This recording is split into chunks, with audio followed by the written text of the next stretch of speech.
Dave Knows How. Welcome back to the channel. In today's video, we're going to take a look at my outdoor shower. This is something that I built over this past summer. And the reason that this came about was all the dirt and dust. So if you've seen one of my previous videos where I pulled the air filter out of the Kubota tractor to replace it, you could see all the dust in that air filter. And that air filter was not very old at all. It's just that I had been playing in very dusty conditions with this soil that I've been running through the sifter. And running that thing in the month of July and early August when there was no rain at all, it was a dusty mess. So I had dust all over the tractor, dust all over me. I'm sure dust in my lungs too, probably.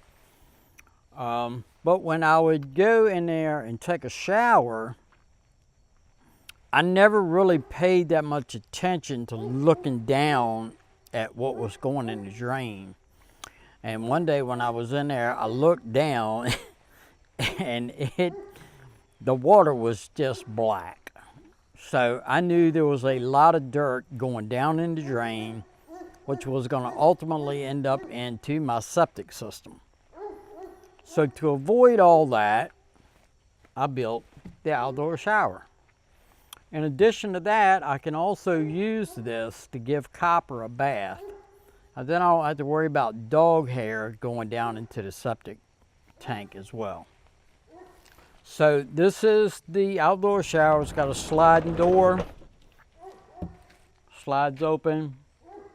Let's go inside, take a look, and see what it looks like on the inside. So walking inside, we just kind of turn a corner here.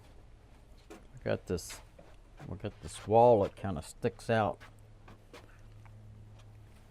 We got shelving on here, a little shelf down there, shelf right here, you can put shampoo, and shelf up high. Basically, this was to tighten up the corner and act as a shelf too. And we got lights going around the top, up here. Got a weatherproof switch, we can cut the lights on a GFI. Don't have to worry about that. Lights go all the way around. And then we got some hooks over here to hang your towel, washcloth, clothes, whatever.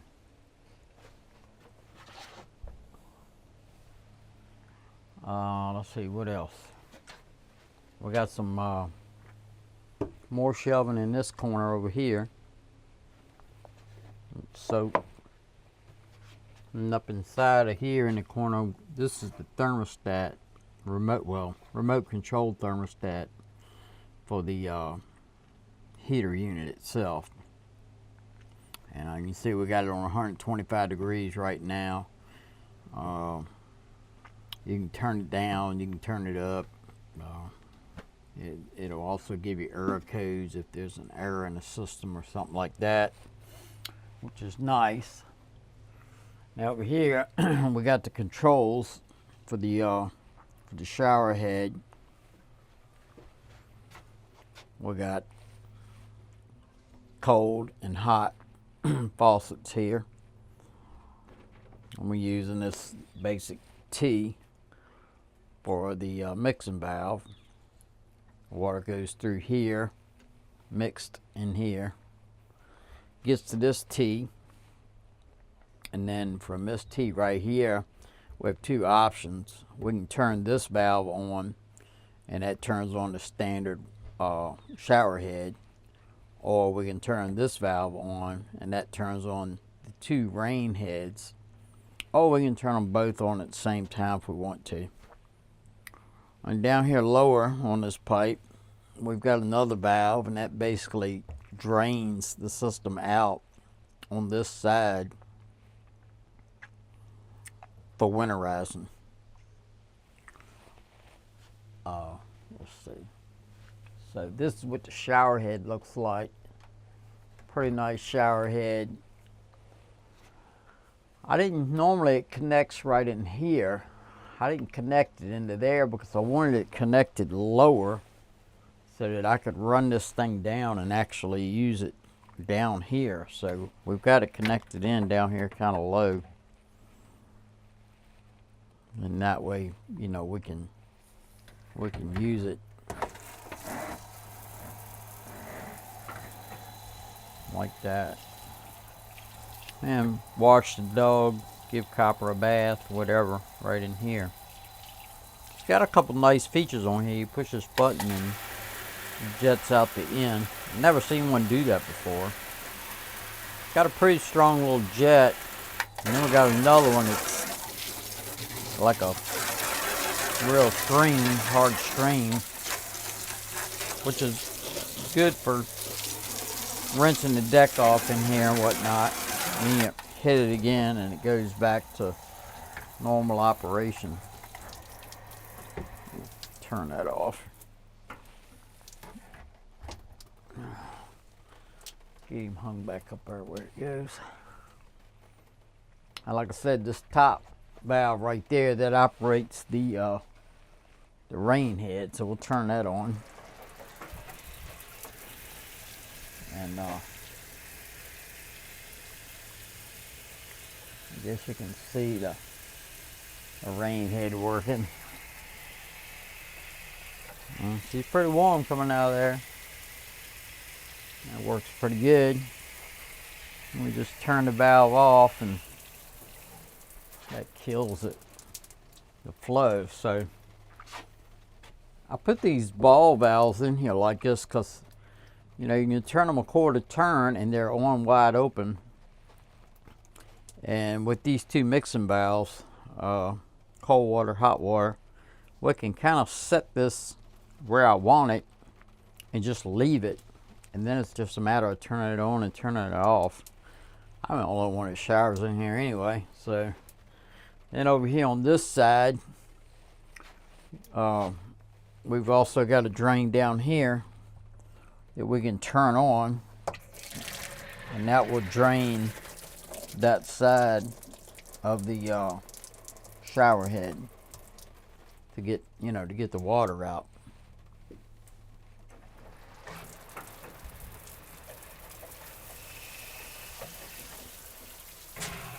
So that's pretty nice. So that's kind of what it looks like on the inside. I think I showed these hooks. Got a washcloth up here right now. That's about it. But you can hang your towel on there and a couple clothes, whatnot. Anyhow, let's walk on back out. This is where the sliding door is. So it's, you know, it's just right here and just slides open like that right there. Now I guess you're wondering what this is. We got a neighbor that wants one of these showers, so we've started building another shower out here. And this is going to be the neighbors for down at the bay. We haven't quite finished it yet, but it's going to be a little bit different. It's not going to have a sliding door. It's going to have a door on the end because this side over here is going to go against the wall. But similar to mine, it's got a partition wall here that jets out, so that kind of hides the view, and then this is going to be the shower compartment. The decking in here, we spaced out about 1/8 of an inch gap in the floor. I wish I would have done mine that way. Let me show you mine over here. I put some big spaces in there, and I kind of wish I hadn't have done that. That's a little bit too much. I had a reason for doing wide spaces. I was thinking that the majority of the water would go down over here, and then it would keep this area over here drier. But I mean, it keeps it drier than when it was just concrete, because originally I didn't even have a floor in here. I was just standing on concrete, which was fine. It's just you had to walk through water over here on this side to get out the door. Anyhow, let's let's go back out and walk over here and look at the side view. And if the sun's not too terribly hard, let's see, maybe come around this way.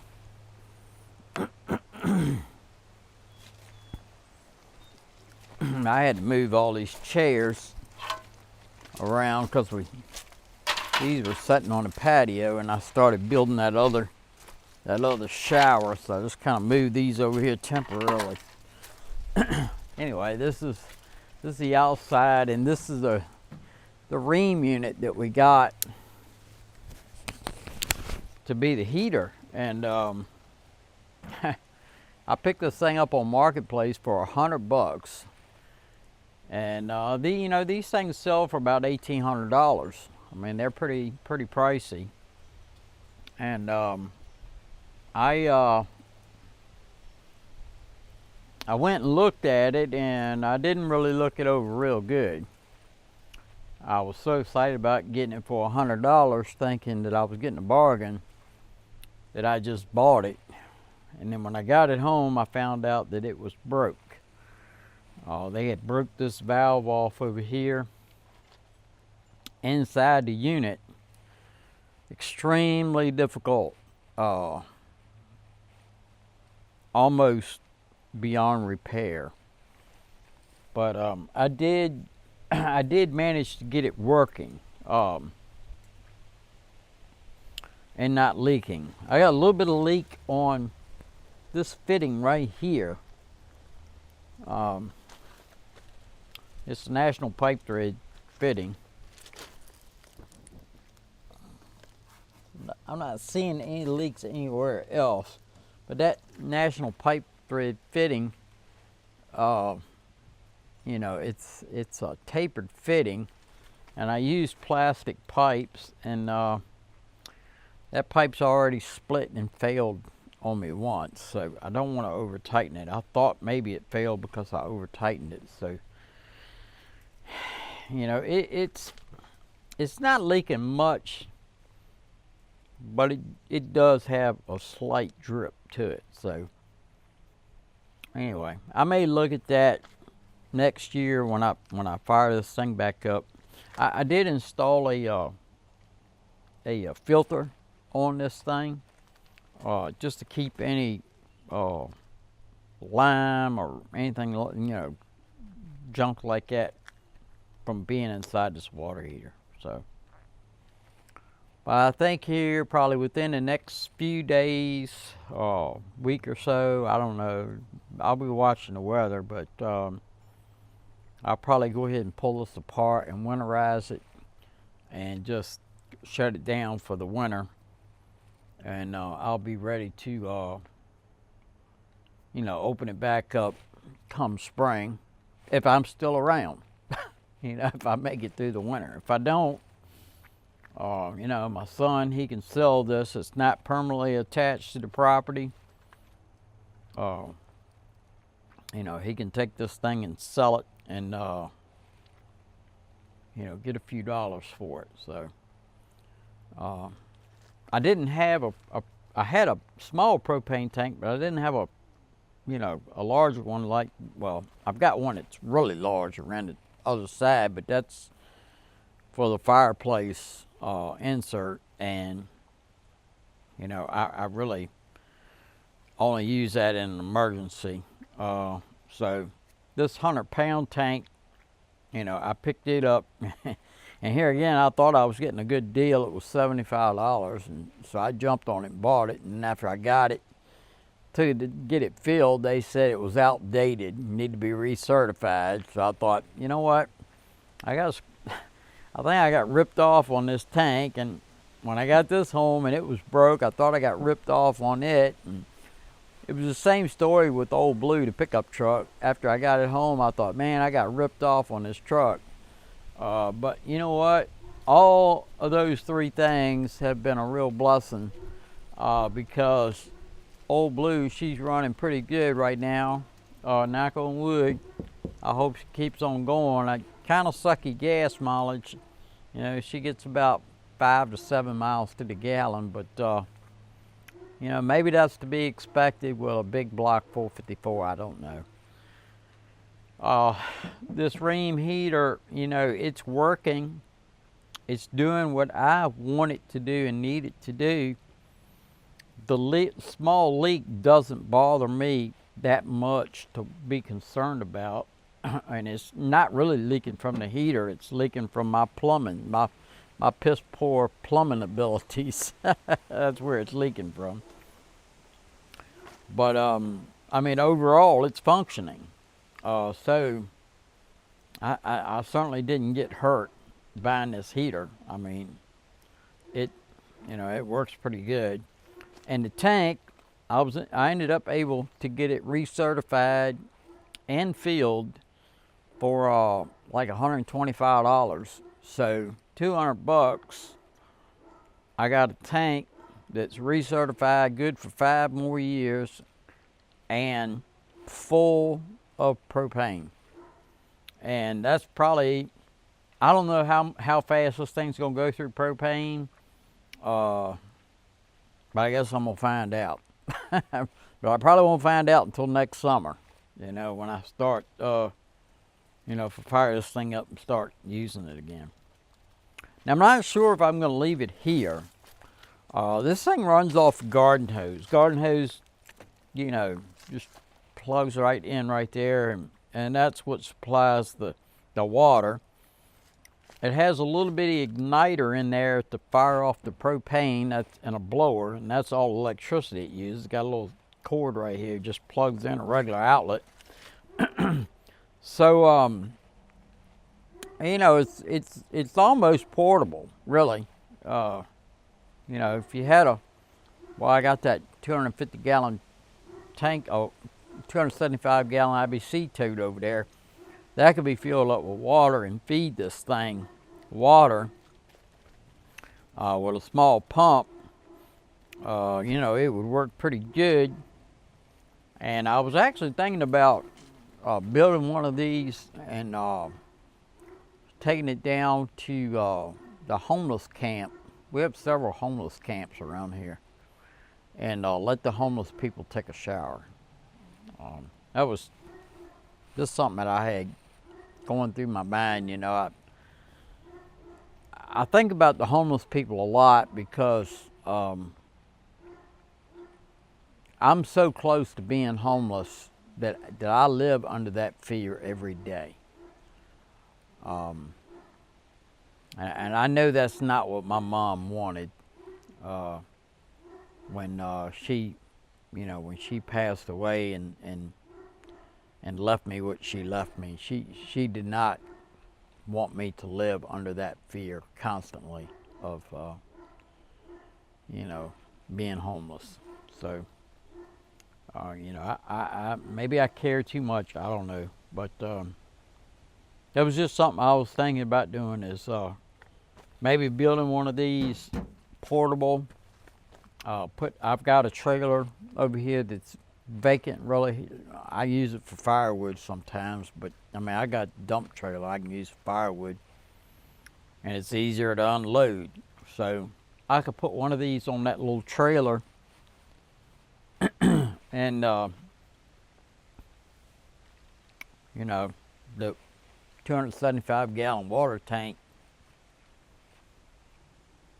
I don't know how many showers that would do, but I imagine it would do a few, you know.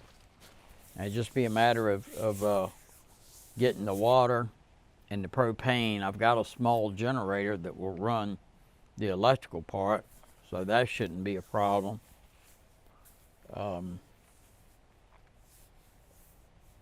Anyway, just a thought that was going through my head. I asked for this one right here. Right now, it's sitting right here on the slab because this is where I built it at, because the slab is pretty flat. But I'm actually thinking about moving it off of here and moving it over in this area over here somewhere, and kind of reconfiguring this area of the patio portion of the house, if you want to call it that. I don't know. But that's just kind of what I was thinking about doing, is putting it over there somewhere. I don't know. We'll see. Anyhow, I guess that's it for this video. I just kind of wanted to show off my outdoor shower. I really have enjoyed this shower. I've actually enjoyed this shower a lot more than I thought I would. You know, if you're thinking about building an outdoor shower, I think you'll really enjoy it. You know, I wish I would have done this 20 years ago. I really do. I just, you know, I had never really been exposed to an outdoor shower. The people across the street that lived there years ago when we first moved here, they had an outdoor shower, and I thought that's kind of strange, you know, but, you know, it is what it is. Sometimes I'm strange too, you know. But actually, I think they was, you know, light years ahead of things. From what I understand, she was from Germany, and I think her husband told me that over there in Germany they have a lot of outdoor showers, and you know, people use them pretty regular, so it's not uncustomary. Over here in the States, you know, people just, you know, when people drive by and they look over here and they're like, what in the world is that? And when I tell them what it is, they're like, an outdoor shower. But like I said, I'm building another one right now. Well, I'm helping my neighbor build another one. I got a neighbor around the corner over here that he come by to visit me and check on me. You know, people around here are really concerned and worried about my well-being. You know, if they don't hear from me, or I don't answer the phone for whatever reason, or sometimes my phone is off because I just can't afford to pay the bill, you know, they'll come looking for me, because I think they're genuinely concerned with, you know, where I'm at with all this. You know, after losing my mom and losing Daisy. You know, I mean, I lost Daisy in January 2021, and then in January 2022 I lost my mom, and you know, it's, you know, just losing them had a detrimental effect on me, but losing my mom especially, because, you know, my whole life evolved around taking care of my mom, and you know, everything else about my life was put on hold. You know, I wasn't out here taking cruises and going to ball games and you know, visiting old friends and relatives and whatnot like that. I was, you know, taking care of my mom, and now she's gone, and I don't have anybody to, you know, to take care of. Not that I'm looking for someone to take care of, because I'm not. It was a huge, huge undertaking for me to do. I really was not healthy enough to even be doing that, but I did it, and I did it with no help from anyone in my family. And I was basically ridiculed the entire time that I was here, and that's pretty sad. Anyway, that's enough of that. You know, maybe we'll do a storyline on what all has taken place in my life over the past, you know, I don't even know how many years. You know, that would probably be a very interesting series that a lot of people would love to hear. Uh, you know, the story of how I got where I'm at. Um, you know, with all this, but I haven't been real happy lately. I've been kind of sad and very sad. I never thought I was a depressed person. I knew I had anxiety and panic attacks and stuff like that, but I never seen myself as depressed because, you know, I was always trying to make people laugh. That was my job, you know, making my dad laugh so that he wouldn't be angry. That was my job. Anyway, I guess, you know, I'm rambling. Thank you guys for watching. I'll catch you in the next video.